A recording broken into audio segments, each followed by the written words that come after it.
ओम नमः शिवाय। हिंदू कहानी संग्रह में आप सभी का स्वागत है।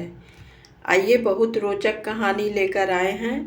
सबसे ज़्यादा पापी कौन।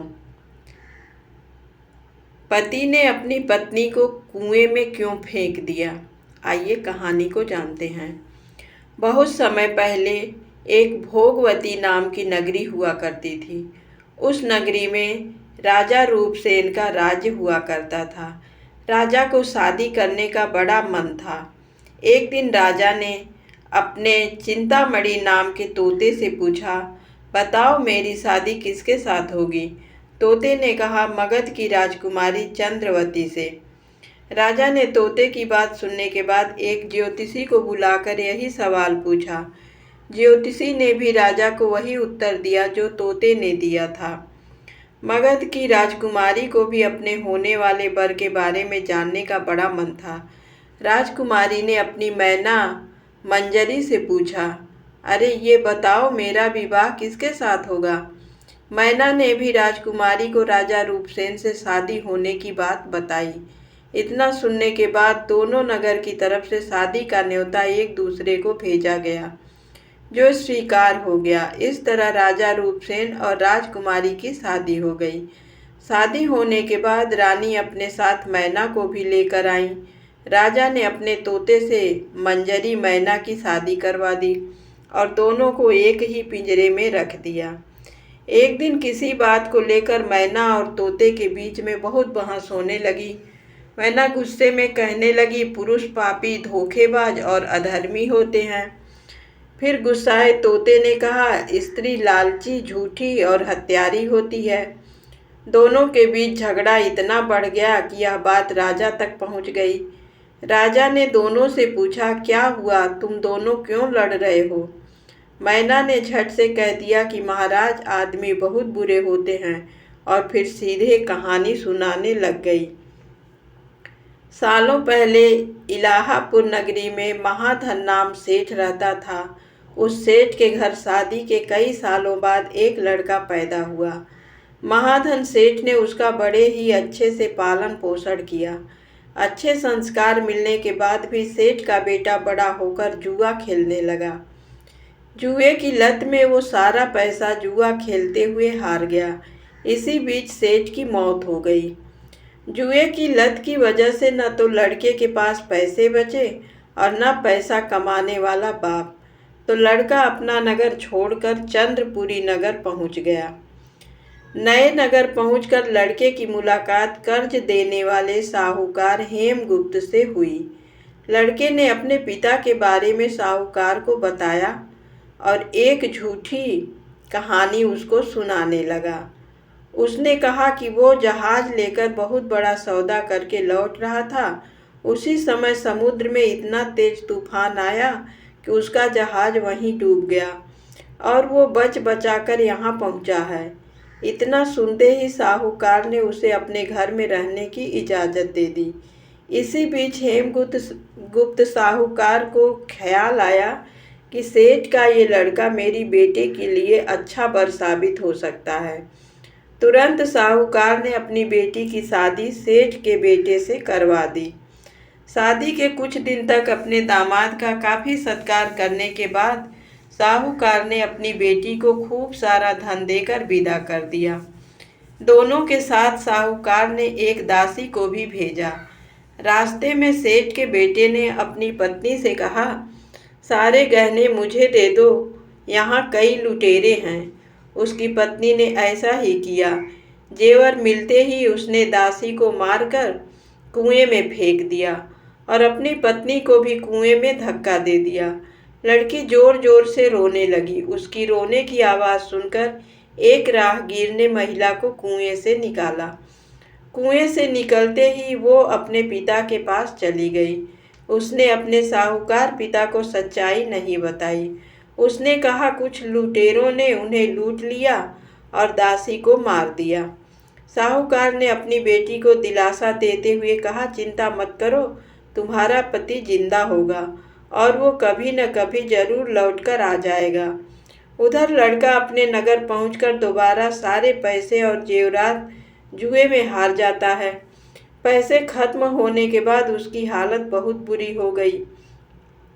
इससे परेशान लड़का दोबारा साहूकार के पास जाता है। वहां पहुंचते ही उसकी मुलाकात पत्नी से होती है। वो उसे देखकर बहुत खुश होती है और बताती है कि उस दिन जो कुछ भी हुआ उसने अपने पिता को नहीं बताया है। वो उस झूठी कहानी के बारे में अपने पति को बताती है।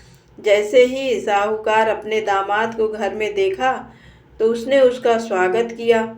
कुछ दिन साहूकार के घर में रहने के बाद एक रात को मौका देखकर सेठ का बेटा अपनी पत्नी को मारकर उसके सारे जेवरात लेकर फरार हो जाता है।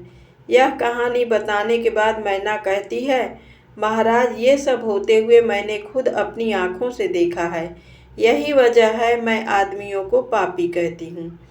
मैना की कहानी सुनने के बाद राजा तोते से कहता है, अब तुम बताओ, स्त्रियों को बुरा क्यों कह रहे हो? ये सुनते ही तोता भी कहानी सुनाने लगा। वो बताता है कि एक समय वो कंचनपुर में सागर दत्त नाम सेठ के यहाँ रहता था। उसके बेटे का नाम श्री दत्त था, जिसकी शादी पास के ही नगर श्री विजयपुर के सेठ सोमदत्त की बेटी से हुई थी। शादी के बाद व्यापार करने के लिए लड़का परदेश चला गया।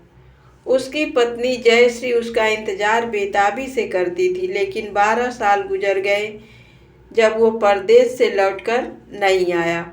अपने पति का इंतजार करते हुए एक दिन महिला अपनी छत से एक पुरुष को आते हुए देखती है। वो उसे बेहद पसंद आता है। वो उसे अपनी सहेली के घर बुलाती है। वो उससे बात करती है और उससे रोज अपनी सहेली के घर मिलने को कहती है। अब श्रीदत्त की पत्नी जयश्री उस युवक से रोज मिलने लगी। ऐसा होते होते कुछ महीने बीत गए। इसी बीच एक दिन जयश्री का पति श्रीदत्त परदेश से लौट आता है। महिला अपने पति को देखकर परेशान हो जाती है। थका हारा श्रीदत्त आराम करने के लिए बिस्तर पर लेटते ही एकदम सो जाता है। मौका देखते ही उसकी पत्नी उस युवक से मिलने के लिए अपनी सहेली के घर चली जाती है। रात को उसे बाहर जाते हुए देख एक चोर उसका पीछा करता है। वो देखता है कि वो किसी घर में चली गई। अफसोस, वो युवक सांप के काटने की वजह से मर जाता है। जैसे ही जयश्री उसे देखती है तो उसे लगता है कि वो सो रहा है। वो उसके करीब जाती है। उसी समय पास के पीपल के पेड़ पर बैठा भूत मरे हुए युवक के शरीर में घुसता है और महिला की नाक काटकर वापस पेड़ पर बैठ जाता है। रोते हुए वो अपनी सहेली के पास पहुंची और उसे पूरी कहानी बताई। सब कुछ सुनकर उसकी सहेली जयश्री को सलाह देती है कि चुपचाप घर चली जाओ और जोर जोर से रोने लग जाना। जैसे ही कोई नाक के बारे में पूछे तो कह देना कि तुम्हारे पति ने काट दी है। वो ऐसा ही करती है। लड़की का पिता श्रीदत्त की शिकायत करता है।